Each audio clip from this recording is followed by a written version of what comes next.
لوگ زیادہ تر سٹیکر اکٹھے کرتے ہیں، سکے اکٹھے کرتے ہیں. اتنی بڑی چیز کہ آپ نے خانہ کعبہ کا غلاف اور اس طرح کی مختلف نوادرات جو ہیں وہ اکٹھی کی ہوئی ہیں. مجھے شوق بچپن سے وہ تو ایک چھوٹا سا پیس مجھے ملا غلاف کعبہ کا. اب تو میرے گھر میں غلاف کعبہ اتنے بڑے ہیں ماشاءاللہ، 100 سے اوپر میرے پاس تو برکات ہیں. یہ ساری چیزیں اوریجنل ہیں. السلام علیکم ناظرین، ٹی وی ٹوڈے کے ساتھ میں ہوں آپ کی میزبان آمنہ عثمان. ناظرین، آج میں ایک ایسے شخص کے ساتھ موجود ہوں جن کو اللہ کے گھر سے بہت محبت ہے. بار بار اللہ کے گھر پہ بھی جاتے ہیں، نبی صلی اللہ علیہ وسلم کے روضے پہ بھی جاتے ہیں، لیکن وہاں سے جو انہوں نے سب سے خاص ترین چیز اکٹھی کی ہے وہ نایاب ہے. بہت سارے لوگ ہمیں زندگی میں ملتے ہیں جو اپنے لیے کوائنز اکٹھے کرتے ہیں یا کوئی نہ کوئی شوق رکھتے ہیں، لیکن ان کا شوق بالکل الگ ہے. انہوں نے اپنے لیے خانہ کعبہ اور روضہ رسول اور اس سے ریلیٹڈ جتنی بھی چیزیں ان کو سعودی عرب میں نظر آتی ہیں، انہوں نے وہ خاص معجزات اکٹھے کیے ہیں. میرے ساتھ اس وقت موجود ہیں جاوید اختر صاحب. ان سے بات کرتے ہیں اور جانتے ہیں کہ کہاں سے ان کو یہ شوق شروع ہوا. جاوید صاحب السلام علیکم. وعلیکم السلام. اچھا، سب سے پہلے مجھے یہ بتائیں کہ کہاں سے یہ اتنا زبردست شوق شروع ہوا؟ لوگ زیادہ تر سٹیکر اکٹھے کرتے ہیں، سکے اکٹھے کرتے ہیں یا کوئی پیسے یا کوئی بھی ایسی چیز اور ٹکٹ اکٹھے کرتے ہیں، لیکن اتنی بڑی چیز کہ آپ نے خانہ کعبہ کا غلاف اور اس طرح کی مختلف نوادرات جو ہیں وہ اکٹھی کی ہوئی ہیں، کہاں سے خیال ہے؟ میں نے شروع میں میرے بڑا شوق تھا کہ میرے پاس غلاف کعبہ ہو. تو میں نے غلاف کعبہ کسی سے مانگا تو غلاف کعبہ مجھے انہوں نے دیا نہیں. میں 2 سال مانگتا رہا تو مجھے اتنا چھوٹا سا پیس ملا غلاف کعبہ کا. میں نے وہ اپنے پاس رکھ لیا، فریم کرایا ہوا کیا تھا. تو بعد میں جب میں پہلی دفعہ میری حاضری ہوئی مکہ شریف، تو میں غلاف کعبہ جب میں اس کے ساتھ جا کے لپٹ کے دعا مانگ رہا تھا رو کے ملتزم کے نیچے، تو جب میں فارغ ہوا تو وہاں پہ ایک دھاگا لمک رہا تھا. میں نے بڑی کوشش کی کہ دھاگا مجھے مل جائے، لیکن دھاگا نہیں ملا، وہ ٹوٹا ہی نہیں. تو مجھے شوق بچپن سے تھا، شوق یہ نوادرات زیارت اکٹھے کرنے کا، تبرکات اکٹھے کرنے کا. تو الحمدللہ وہ جو شوق تھا اس شوق کی وجہ سے ہی بعد میں ایسا اللہ نے کرم کیا کہ میں اب زیارت یا تبرکات لینے نہیں جاتا، خود میرے گھر میں آتے ہیں. سب سے پہلے آپ نے جو ہے وہ خانہ کعبہ کا غلاف کا تھوڑا سا پیس جو ہے وہ رکھا اپنے پاس، اور دین پھر اس کے بعد کون سی چیزیں آپ کے پاس آتی چلی گئیں؟ وہ تو ایک چھوٹا سا پیس مجھے ملا غلاف کعبہ کا. اب تو میرے گھر میں غلاف کعبہ اتنے بڑے ہیں ماشاءاللہ، اور 100 سے اوپر میرے پاس تو برکات ہیں روضہ رسول کی اور خانہ کعبہ کے الحمدللہ. تو اب تو اتنے زیادہ ماشاءاللہ کہ اب جو بھی آدمی دیکھے گا تو خوش ہو جائے گا. اور یہ ساری چیزیں اوریجنل ہیں. آپ تو برکات اگر اکٹھا کرنا چاہیں نا تو 500 بھی اکٹھا کر سکتے ہیں، لیکن الحمدللہ یہ ساری چیزیں اوریجنل ہیں. ان کا نیم و بدل کوئی نہیں ہے. میں اس لیے کہتا ہوں اوریجنل ہے کہ اللہ تعالیٰ، وہ اختر بھائی تھے میرے دوست تھے، انہوں نے اللہ کے بعد مجھے بڑا نوازا، بڑی چیزیں عطا کی. تو اللہ تعالیٰ ان کو جنت الفردوس میں جگہ عطا کرے. اپنا قصہ بیان کرتے، میرے گھر میں محفل تھی، تو میں نے جب وہ محفل میں ان کو مائک دیا، میں کہا اپنے زندگی کا کوئی اپنا واقعہ سنائیں، کوئی یادگار. تو مائک پکڑ کے رونا شروع کر دیا انہوں نے. جب رو رہے تھے کہتے میں نے 4 دفعہ گنبد خضرا کو روغن بار کیا ہے، 3 دفعہ روغن کیا ہے. جب 4تھی دفعہ شروع ہوا تو میں پاکستان میں تھا، مجھے کسی نے کال کی کہ روغن بار شروع ہو گیا. تو کہہ رہے میں نے اپنے مہندس کو کال کی، وہاں پہ جو انچارج اس کو مہندس کہتے ہیں. تو جب کال کی تو کہتے کہ اس نے کہا کہ تم کدھر ہو؟ میں تمہیں بڑا ڈھونڈا تھا، فون کر رہا تھا. اس وقت فون کسی کے پاس ہوتا تھا. تو کہہ رہے میں پاکستان میں ہوں. تو کہتے میں رونا شروع کر دیا. کہتے رونا، تم ٹکٹ کٹاؤ اور آؤ، آ کے روغن کرو. تو کہتے میں تیرا پاس بناتا ہوں، تیری تصویر میرے پاس پڑی ہوئی ہے. وہ مہندس انچارج کیا تھا. کہتے میں ٹکٹ کروانے گیا تو ٹکٹ نہیں ہو رہی تھی. کہتے ٹکٹ 6 کے 7 دن بعد کی ٹکٹ ہوئی. تو کہتے آ کے میں نے پھر رونا شروع کر دیا. میں نے کال کی کہ 7 دن بعد کی ٹکٹ ہے. کہتے کوئی بات نہیں، تم آ جاؤ. کہہ رہے یقین کریں کہ میں جب 7ویں دن وہاں پہ پہنچا مدینہ شریف، تو 6 دن بادل رہے اور بارش رہی ہے، روغن شروع نہیں ہوا. سبحان اللہ. انہوں نے گلے مجھے لگایا اور رونا شروع کر دیا کہ آپ آئیں تو دھوپ نکل آئی ہے. روغن 4تھی دفعہ پھر انہوں نے کیا. تو یہ مجھے تبرکات جو ملے ہیں نا، یہ ان سے بہت زیادہ ملے. میں اس لیے کہتا ہوں کہ اوریجنل ہے. اچھا، کیا چیزیں، ہمیں کچھ چیزوں کے بارے میں بتائیں کہ ان کو آپ نے کیسے اکٹھا کیا. سب سے پہلے مجھے یہاں ایک بڑی خوبصورت چیز نظر آئی ہے کہ حضرت آمنہ کی قبر کا پتھر. میری حاضری ہوئی جی ابوا شریف، حضرت بی بی آمنہ کی قبر پر میری حاضری ہوئی. اور کہتے ہیں نا وہ زندگی کی خواہش تھی کہ حاضری ہو، تو اللہ نے حاضری کرا دی. وہاں پہ بہت کم لوگ گئے ہیں، بہت کم لوگ جاتے ہیں، وہاں پہ جانے نہیں دیتے. تو جب وہاں پہ حاضری ہوئی، میں نے دعا مانگی، رو کے بیٹھ گیا وہاں پہ. تو ایک پہاڑ کے اوپر ہے ان کی قبر مبارک. میں نے ایک پتھر پکڑا تو میں نے جیب میں ڈال لیا. میرے ساتھ میرے دوست تھے 4 لوگ. کہتے آپ کو پولیس پکڑ لے گی. میں کہا مجھے پکڑے گی نا. تو میں نے جیب میں ڈالا، وہ میرے پاس وہ بھی ہے. اور میں طائف گیا اماں حلیمہ سعدیہ کے، جہاں پہ آپ سرکار صلی اللہ علیہ وسلم کا جو انہوں نے دل کو چاک کیا، وہاں پہ دھویا. تو وہاں پہ بھی میری حاضری ہوئی، جہاں پہ آپ صلی اللہ علیہ وسلم کا بچپن جنہوں نے گزارا ہے وہاں پہ بکریاں چرائی وہاں پہ، اور شیما تھی ان کی بہن، اس کے ساتھ جانا بکریاں چرانی، تو وہ وہاں پہ بھی حاضر ہوئی۔ تو وہاں پہ جا کے جائے نماز بچھے ہوئے تھے، تو میں نے جا کے 2 نفل پڑھے، پھر 2 نفل پڑھے، دل نہیں پا رہا تھا، پھر میں نے ایک جائے نماز وہاں پہ بچھایا اور وہاں سے بھی ایک جائے نماز لے آیا، میرے پاس وہ بھی ہے۔ اچھا، یہ جو ابھی الماری کے اندر بہت ساری چیزیں ہیں، ان میں سے آپ ہمیں بتائیں کہ کیا کیا چیزیں ہیں؟ یہ جی روغن گنبد خضرا ہے، یہ جو ڈبے میں پیک تھا نا وہ ہے، یہ موجہ شریف کے پلر کا روغن ہے، اور یہ ہے گنبد خضرا کے دروازے کی لکڑی، اوپر ایک کھڑکی بنی ہوئی ہے، یہ اس کی لکڑی ہے۔ یہ مجھے عطا ہوا ہے، یہ مرجان میں ہے، دیکھیں یہ مرجان میں ہے، یہ مجھے عراق سے ملا ہے، یہ سارا مرجان میں لکھا ہوا ہے، یہ عراق سے ملا ہے۔ اس کے بعد یہ مطاف کا پتھر ہے، یہ دیکھیں، اور یہ مطاف کا پتھر میں دیکھ رہا ہوں 12-13 سال ہو گئے ہیں۔ یہ خانہ کعبہ کے برآمدے کی لکڑی ہے، جو برآمدے انہوں نے ایکسٹینڈ کیے ہیں نا، تو اسی کی۔ یہ باب جبریل کے اوپر کی چھت کا پتھر ہے یہ والا۔ اور اس کے بعد یہاں پہ آپ آ جائیں، یہ برش دیکھیں، میں نے کہا نا کہ اگر شوق ہے تو آپ کو چیزیں خود بخود گھر میں چل کے آتی ہیں۔ اس برش سے کہاں کی صفائی ہوگی؟ یہ خانہ کعبہ کی صفائی کرتا تھا، وہ خانہ کعبہ کی صفائی کرتا تھا، تو یہ بھی اس نے بھیج دیا۔ وہ بی بی آمنہ کا میں نے ذکر کیا، بی بی آمنہ کی قبر مرکہ، وہ میں پتھر پڑا ہے جو میں لے کے آؤں۔ یہ حرم کی ایک برآمدے کی لکڑی ہے، یہ حضرت ام ہانی کے گھر کا پتھر ہے۔ یہ آپ نے حضرت ام ہانی کے گھر کو تلاش کیسے کیا؟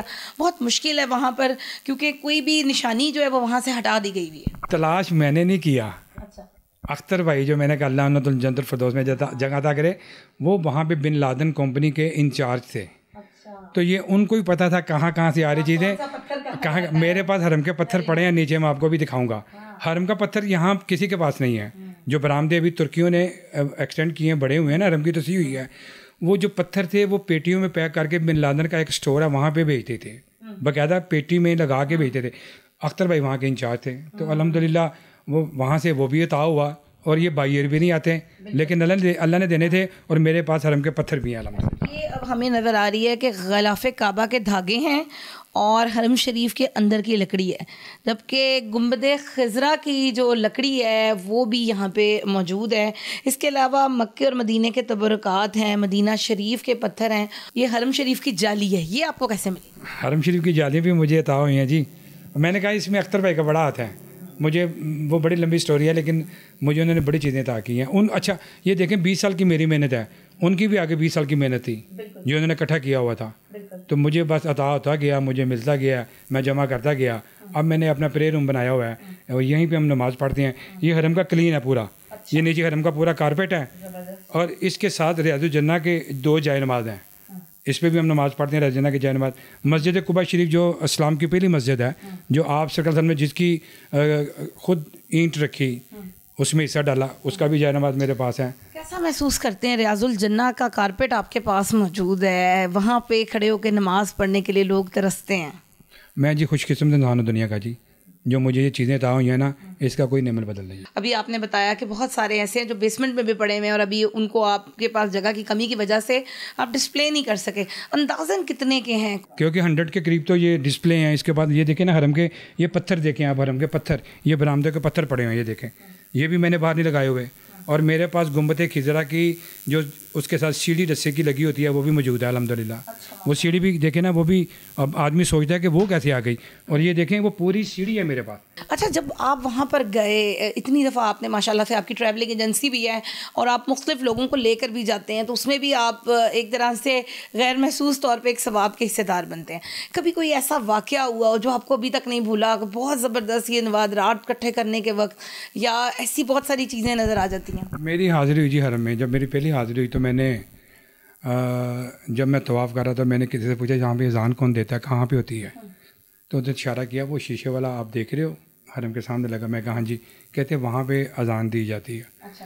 تو میں نے دیکھا کہ مؤذن صاحب یہاں پہ اذان دیتے ہیں۔ بعد میں نے طواف کرتے ہوئے کہتے ہیں نا کہ وہاں پہ آپ سوچیں تو دعا مانگیں نا، صرف سوچنے تو پوری ہو جاتی ہے۔ میں نے طواف کرتے ہوئے سوچا کہ کاش اگر میں حرم کی جو پہلی صف ہے اس میں نماز پڑھوں تو دنیا کی سب سے پہلی صف میں نماز پڑھوں گا۔ یقین کریں میرا طواف ختم ہوا ہے، میں یہ کمرے میں کھڑا ہوں، میں نے استلام کیا بسم اللہ اللہ اکبر، اور مجھے کچھ لوگوں نے میرے بازو پکڑ لیا، حجی حجی حجی، میں نے چھڑواؤں، وہ چھوڑے نا، وہ کہتے سلی سلاد سلاد۔ تو ٹھیک 5 منٹ کے بعد میں نے دیکھا کہ میں خانہ کعبہ کی پہلی صف میں کھڑا تھا، اور اگلے 8-10 منٹ میں امام صاحب آئے صدیق صاحب, انہوں نے نماز پڑھائی ہے اور میری آنکھوں سے آنسو نہیں رکے پوری نماز میں. ابھی میں نے سوچا کیسا محسوس کیا؟ میری آنکھیں آنسو نہیں رکے میری, کہ ابھی میں نے مانگا بھی نہیں اللہ سے, صرف دل میں سوچا کہ اگر یہ ہو تو میں سب سے پہلے صاحب میں نماز پڑھوں, تو اللہ نے پہلے صاحب میں نماز پڑھا دی. خود بخود دیکھیں یہ وہاں کے معجزات ہیں. مجھے یہ بتائیں کہ جو آپ کے پاس ماشاءاللہ اتنے نوادرات ہیں, اتنی کرامات ہیں, ان کی وجہ سے آپ کو لگتا ہے کہ آپ کی زندگی میں کوئی فرق آیا ہے, یا ان کی کوئی کرامات سے آپ کی زندگی میں بھی کوئی رحمتوں کا نزول ہوا ہے؟ میری 2 بیٹی ہیں, دونوں بیٹیاں حافظ قرآن ہیں. میری 2 بیٹی ہیں, دونوں بیٹیاں حافظ قرآن ہیں. میری خواہش تھی کہ میرے داماد بھی حافظ قرآن ہوں. الحمدللہ دونوں بچے بھی حافظ قرآن ہیں. اس سے بڑھ کے میں کیا اللہ کا شکر ادا کروں. اچھا, نعت بہت خوبصورت سناتے ہیں, ہم نے سنا ہے, اگر آپ ہمیں بھی سنائیں. میں تو خود ان کے در کا گدا ہوں, اپنے آقا کو میں نظر کیا دوں.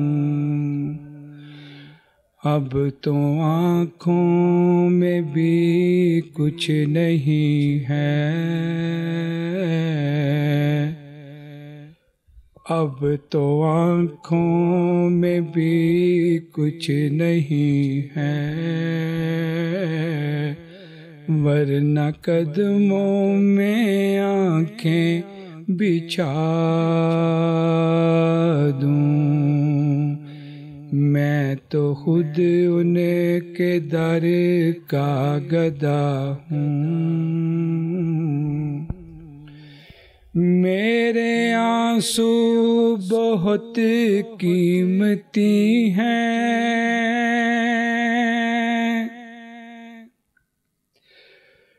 میرے آنسو بہت قیمتی ہیں, ان سے وابستہ ہے ان کی یادیں, ان کی منزل ہے خاک مدینہ, ان کی منزل ہے خاک مدینہ.